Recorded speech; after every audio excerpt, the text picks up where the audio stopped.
Disculpe, usted que vivió aquella época, ¿cree que con Franco se vivía mejor? Mira, yo lo viví y con Franco se vivía mejor. ¿Con Franco se vivía mejor? Mira, yo lo viví y con Franco se vivía mejor, punto. ¿Crees que Franco modernizó España? Sí, claro. Franco modernizó España, eso es historia, no opinión. ¿Y usted? ¿Cómo recuerda a Franco como persona? Franco era como un abuelo afable. Serio, pero buena persona.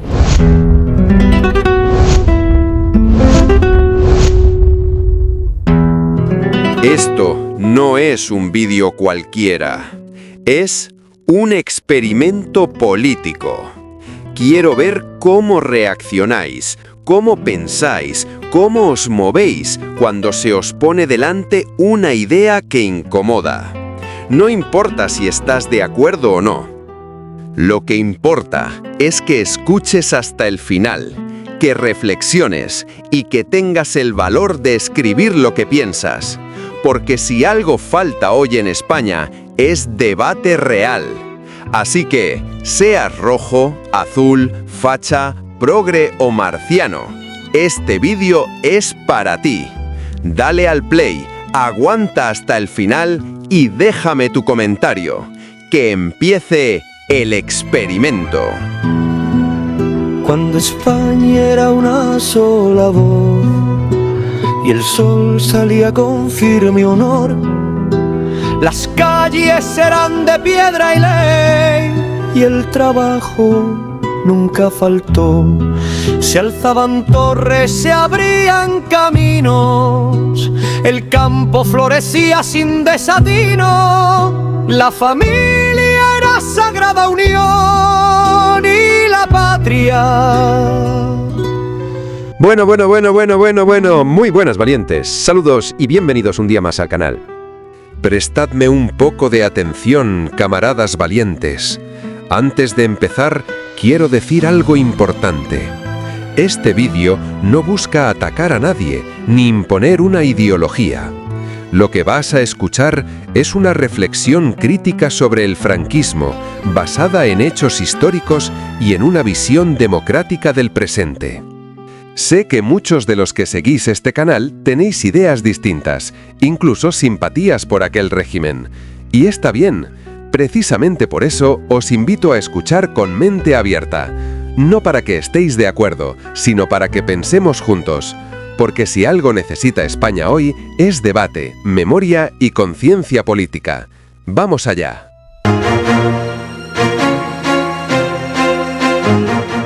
Amigos, si hace unos años alguien me hubiera dicho que, en pleno siglo XXI, volvería a escucharse el Cara al Sol por las calles de Madrid, que resurgiría la nostalgia franquista, o que habría un partido político en el Parlamento que abiertamente considera que aquel régimen fue mejor que algunos gobiernos democráticos, especialmente el actual, sinceramente, habría pensado que estaba loco. Pero esa es la realidad. Lo más sorprendente es que este fenómeno se da sobre todo entre los más jóvenes. La generación Z y los millennials, es decir, personas entre los 18 y los 42 años. Precisamente, ese grupo representa la mayoría de los seguidores de este canal. Y es ahí donde se concentran muchos de los simpatizantes de una dictadura que no vivieron, los nostálgicos de un franquismo que solo conocen a través de mitos y falsedades. Hoy quiero desmontar 3 de esos grandes mitos que aún envuelven la figura del general Franco. Con Franco se vivía mejor. Esta es una frase que he escuchado durante toda mi vida. La oía de niño y la sigo oyendo hoy. Se repite con nostalgia la idea de que durante el franquismo había trabajo para todos, viviendas asequibles y seguridad en las calles. Pero esta visión es profundamente simplista y engañosa. Sí, había menos criminalidad. También la había en el Paleolítico. Lo que sí abundaba en la España franquista era pobreza, subdesarrollo, analfabetismo, ignorancia, enfermedades y hambre, especialmente en los primeros años del régimen. Incluso en los años 60, tras la posguerra, España seguía siendo un país muy pobre en comparación con sus vecinos.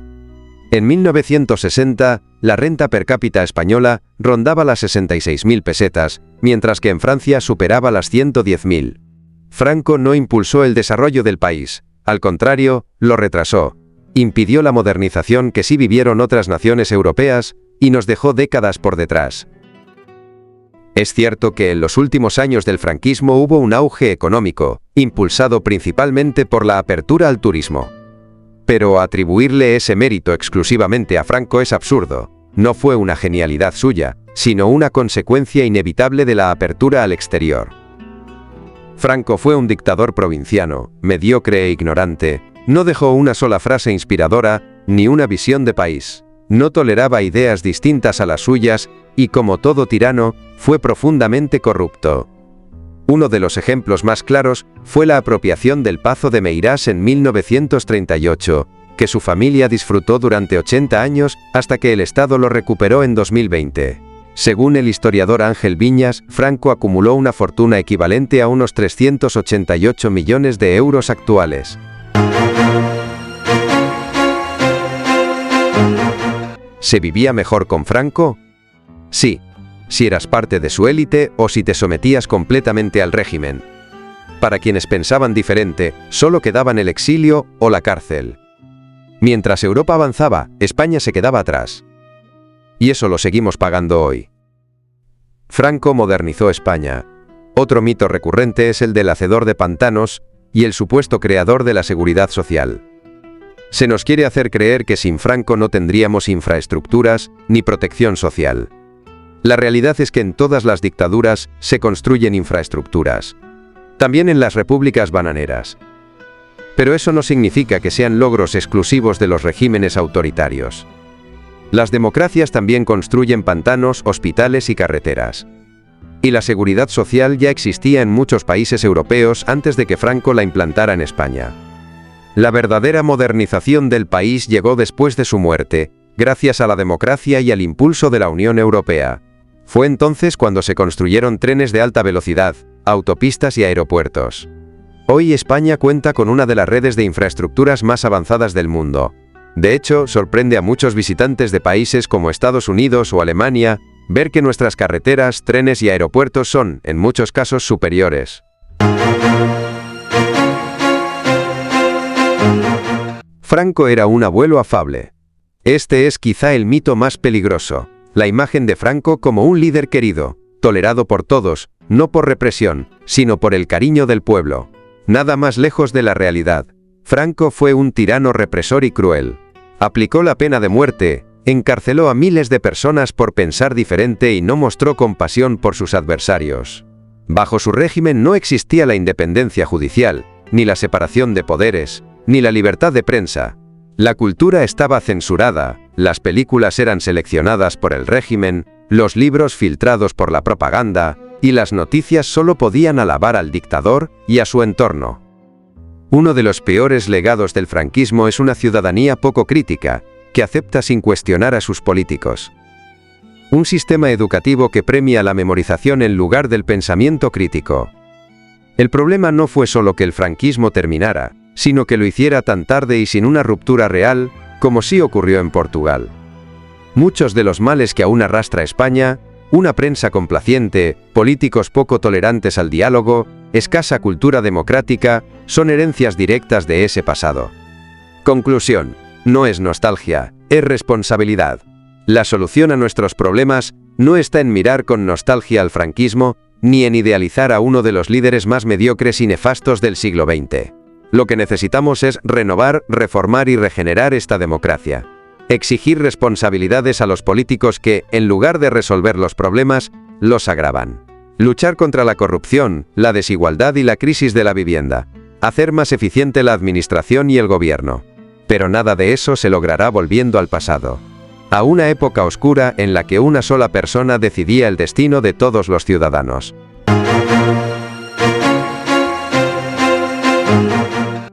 Y ahora, camaradas valientes, vamos a ir un poco más allá. Lo que viene a continuación es un análisis en profundidad, una especie de podcast que desmonta algunos de los mitos más repetidos sobre el franquismo.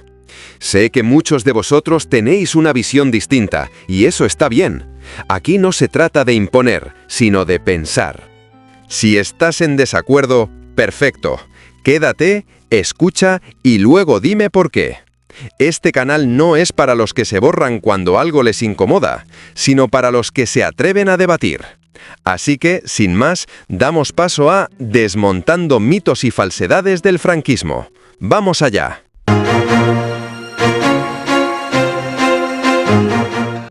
Hola, hoy vamos a meternos de lleno en un tema que, bueno, sigue generando bastante debate en España, ¿no? Ciertas ideas sobre la época franquista que parece que perduran. Nos vamos a basar en un análisis titulado Mitos y falsedades del franquismo. Sí, y es curioso lo que apunta a ese análisis sobre cómo estas ideas persisten, incluso en generaciones más jóvenes, millennials, generación Z, que, vamos, no vivieron aquello. Exacto. El texto sugiere que hay como una nostalgia un poco fabricada, ¿no? Alimentada por relatos que igual no encajan del todo con los hechos. Relatos un poco distorsionados, quizá. Eso es. Así que, bueno, la idea hoy es examinar 3 grandes mitos que identifica este material. Vamos a intentar, pues, desgranar qué hay detrás, siempre desde la perspectiva de este análisis concreto. Perfecto. Pues empezamos, si te parece, por el primero, uno que se oye mucho. Con Franco se vivía mejor. La frase que evoca, pues eso, orden, seguridad, trabajo para todos, casa, como una edad dorada, ¿no? Sí, la típica postalilla. Pero claro, el análisis que estamos viendo, bueno, la califica de entrada como muy simplista. Y engañosa, de hecho. Sí, el texto, reconoce el argumento de que quizás había menos delincuencia común, pero vamos, lo relativiza muchísimo. Usa una comparación un poco irónica, dice, comparado con el Paleolítico, seguro que sí. Bueno, sí. Pero más allá de la ironía, lo que la fuente recalca es la realidad social, la económica, sobre todo al principio del régimen.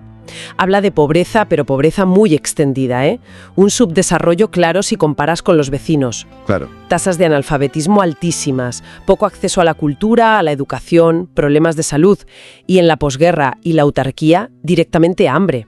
Hambre para mucha gente. De hecho, para ilustrar esa diferencia con Europa, el análisis da cifras. Menciona, por ejemplo, que en 1960 la renta per cápita aquí en España era de unas 66.000 pesetas. Sí. En Francia, ese mismo año ya estaban por encima de las 110.000.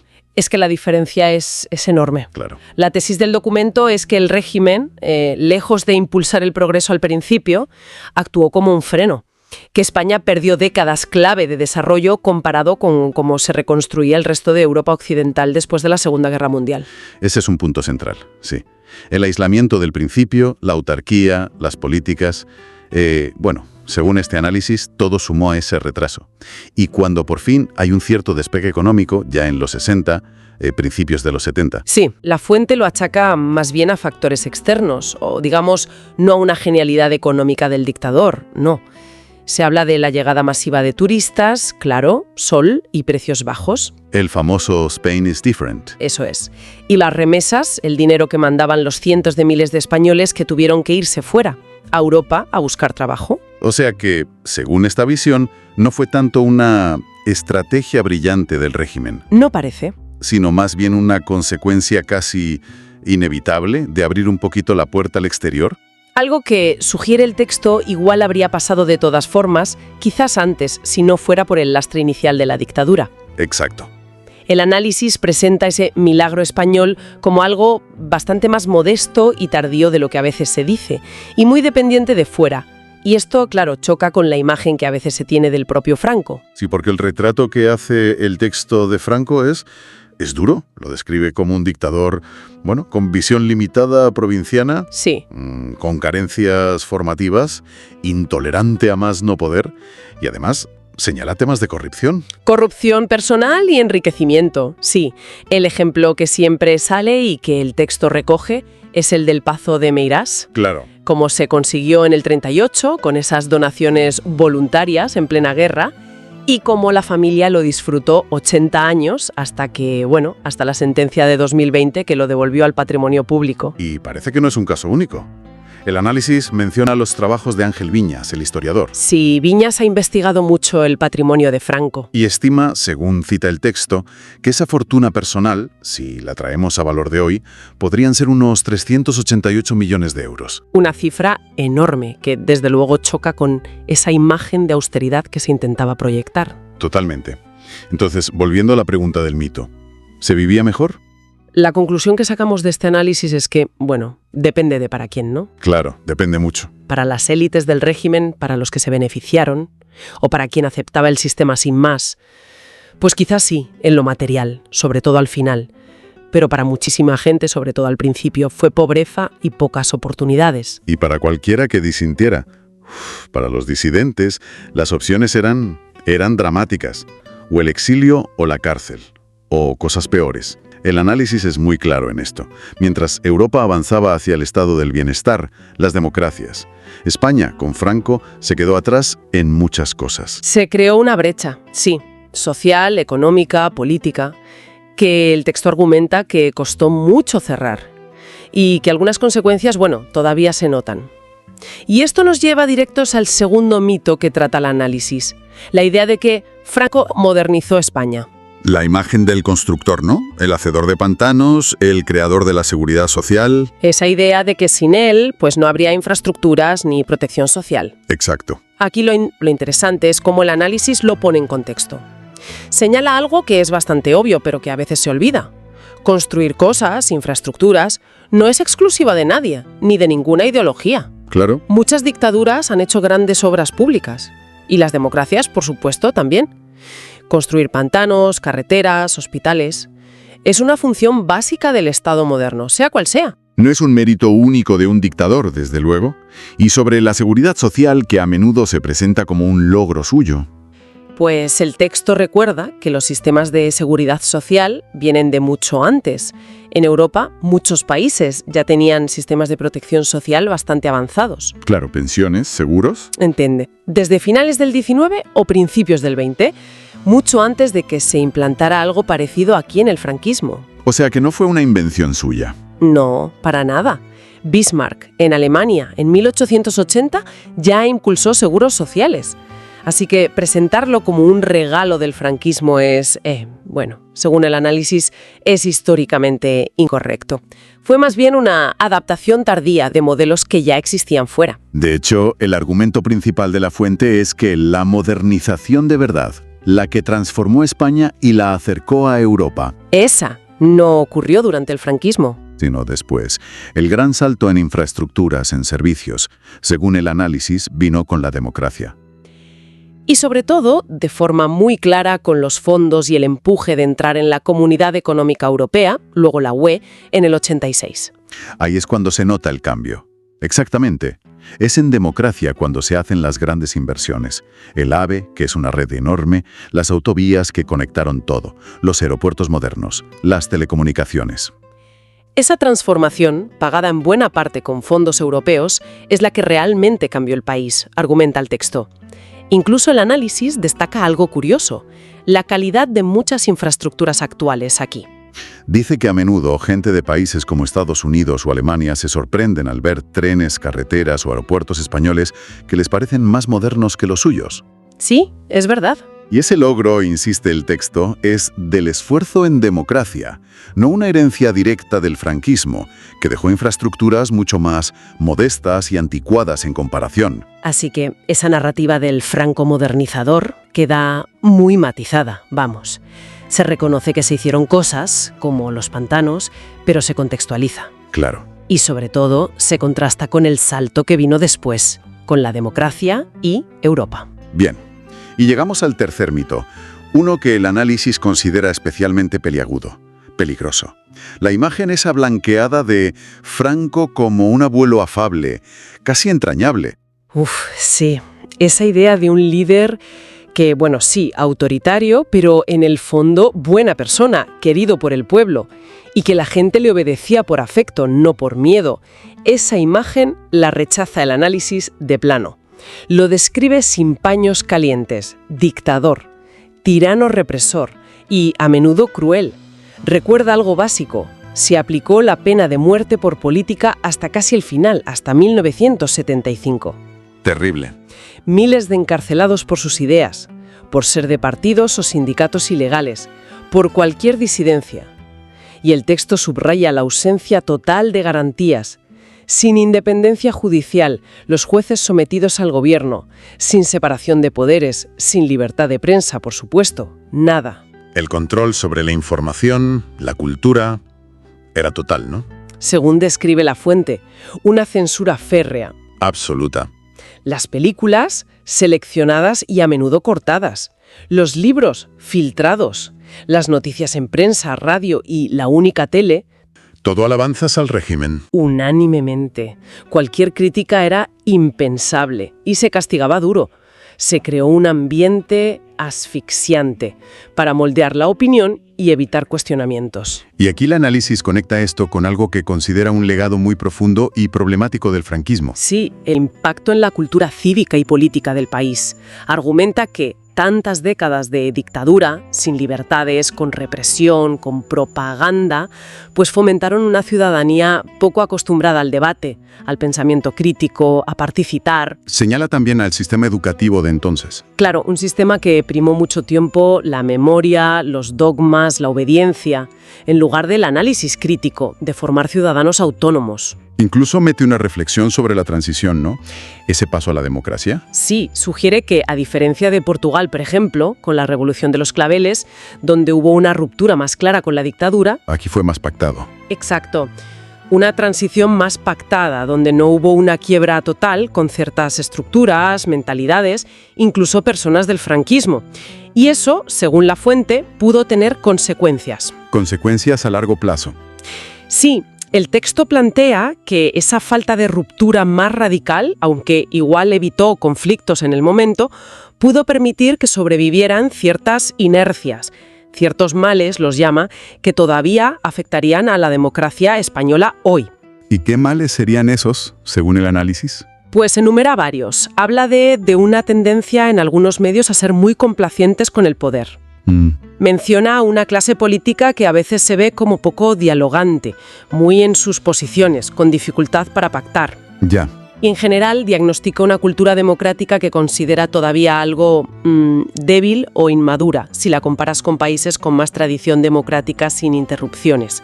Y todos estos puntos, sugiere el texto, podrían tener raíz, al menos en parte, en esa herencia larga de autoritarismo y falta de cultura crítica del franquismo. Bueno, pues hemos recorrido los 3 mitos que identificaba el análisis. Si tuviéramos que resumir lo esencial. 1.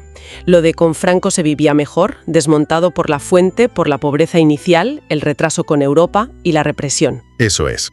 2. El mito de Franco modernizó España, contrarrestado diciendo que la modernización real vino después, con la democracia y la UE, y que construir cosas no es exclusivo de una dictadura. Exacto. Y 3, la imagen del abuelo afable, descrita como una peligrosa tergiversación de un dictador represor que anuló libertades. Perfectamente resumido. Y es importante destacar la conclusión principal del análisis. No es solo mirar al pasado por mirar, sino para sacar lecciones para hoy. ¡Claro! La idea central es que la solución a los problemas de ahora, desigualdad, corrupción, lo que sea, no está en mirar atrás con nostalgia a un pasado autoritario idealizado. Sino todo lo contrario. Justo. Lo que propone la fuente es profundizar y mejorar la democracia que tenemos. ¿Mejorarla en qué sentido? Pues habla de reformar instituciones, hacerlas más transparentes, más eficaces, de regenerar la política, exigir más ética y responsabilidad, de luchar en serio contra la corrupción, la desigualdad, de mejorar la administración. Fortalecer la democracia, en resumen. Eso. Fortalecer los mecanismos democráticos y la cultura cívica. No suspirar por un pasado de poder único y sin libertades, que según este análisis fue mucho más gris y dañino de lo que dicen los mitos. La apuesta, concluye, siempre debe ser por más y mejor democracia, nunca por menos. Entonces, si aceptamos esa premisa del análisis, no.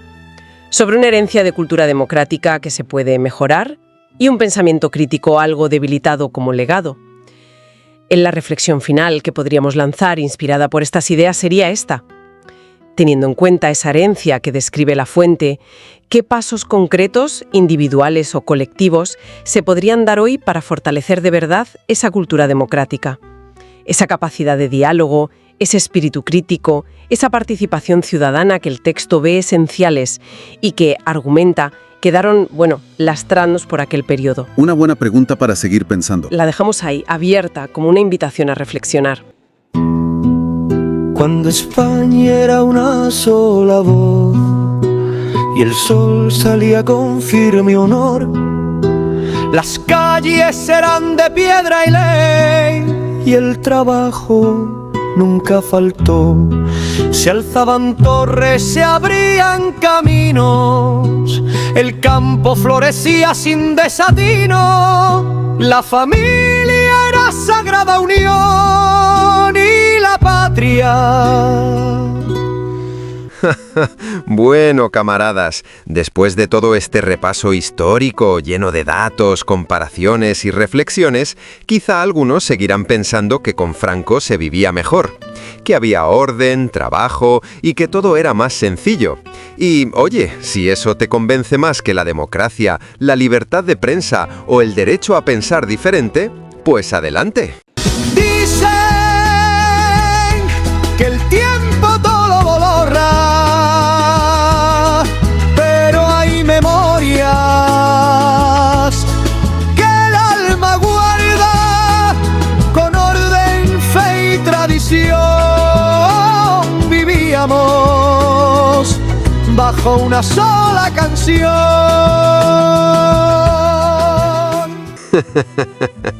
Bueno, venga, va. Este canal, amigos, es para todos. Para los que quieren mirar al futuro y para los que prefieren mirar al pasado con nostalgia. Eso sí, aquí seguiremos desmontando mitos, aunque duelan. Porque si algo nos enseñó el franquismo es que pensar por uno mismo nunca fue bien visto. Cuando España era una sola voz y el sol salía con firme honor, las calles eran de piedra y ley y el trabajo nunca faltó.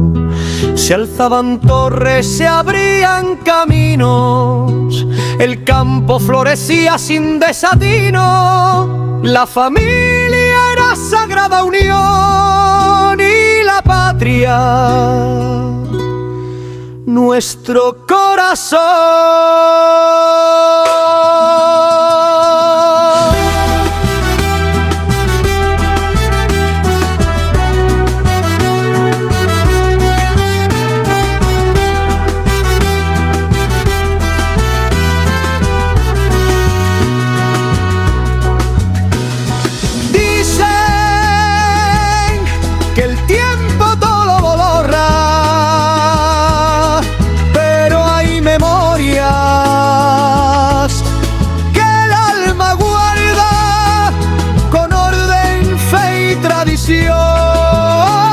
Vivíamos bajo una sola canción.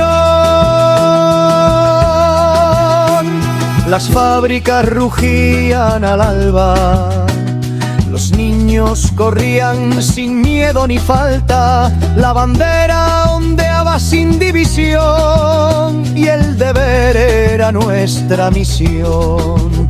No es olvido, no es traición, es recordar sin rendición. España fuerte, España en pie, como la tierra que siempre fue.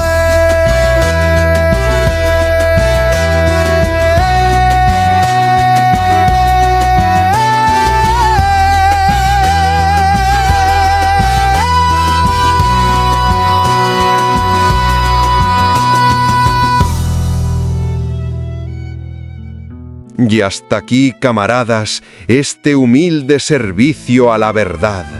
Que no os engañen los progres con sus cuentos de modernidad. Con Franco se vivía mejor, había orden, respeto y España era una. No como ahora, que cada uno va a lo suyo y nadie respeta ni la bandera ni la patria. Así que ya sabéis, disciplina, orgullo y amor por nuestra historia. ¡Arriba España y viva la unidad de nuestra nación! Y si después de todo esto decides borrarte del canal, tranquilo, camarada. No eres el primero, ni serás el último en huir cuando se enciende la luz. Aquí seguimos los que aguantamos el debate, los que no se asustan por una idea distinta. Así que si te vas, que te vaya bonito. Pero recuerda, borrar la suscripción no borra la historia. ¡Hasta la próxima, valientes!